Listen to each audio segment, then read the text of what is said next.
I have to keep it 100 with what happened with Bill Maher. And basically, Bill Maher said what a lot of people was thinking.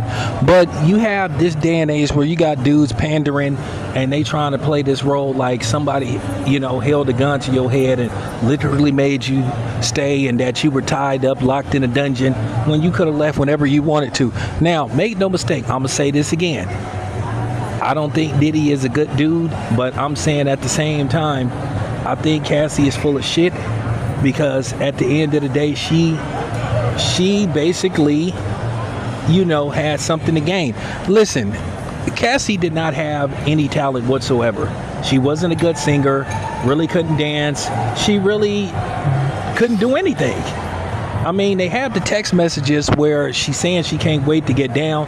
Then she basically sent her husband, or whatever the case may be, the dude that went on to become her husband, basically pictures of her in bed with Diddy, but nobody wants to talk about that. And now you got these women talking about, somebody, basically abused them and raped them repeatedly over a 5 to 10 year span. Listen, at the end of the day, if nobody's forcing you to stay and you can leave at your own free will, then you can leave. And then at the same time, people are tired of hearing these excuses about, oh, I was scared, I feared for my life, and all this kind of stuff. And, there's a video of Diddy beating her ass, but he's not on trial for that. At the end of the day, you can't do a pro and con relationship with somebody. It's either the pros of staying because you want to be there, or you get out the first chance you get. You don't stay just because somebody is basically a millionaire or has a lot of money. At the end of the day, if Diddy did all this stuff, Cassie could have pressed charges against him years ago. And that's all I'm saying. I'm not finna sit up here and play these pandering games. I'm not finna sit up here and play Captain Save-A-Hole. No, I'm not finna do that. I'm finna keep it a buck. I think Cassie is full of shit, and I'm going on record to say Cassie is full of shit. I don't care who gets mad. I just think a lot of times, a lot of women, they use this as a ploy. Yeah, they use this as documentation to where they want to make a move later. These women isn't about justice. These women is about getting a check.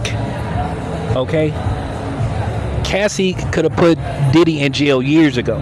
So this is why a lot of dudes like me are just shaking their head going, okay, I don't think Cassie is the victim that she wants, that everybody thinks she is. I just think to a certain degree, I think that, she's playing games. But you see this in a lot of cases. But then again, they didn't fix the law where these women now can just wake up 15, 20, even 30 years later and say that somebody did something to them and violated them and then sue them. Don't put them in jail, sue them. So, this is why I'm just like, I don't know about this.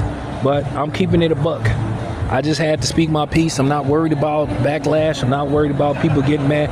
So I just wanted to put that out there. This your boy Town Biz. I'm out.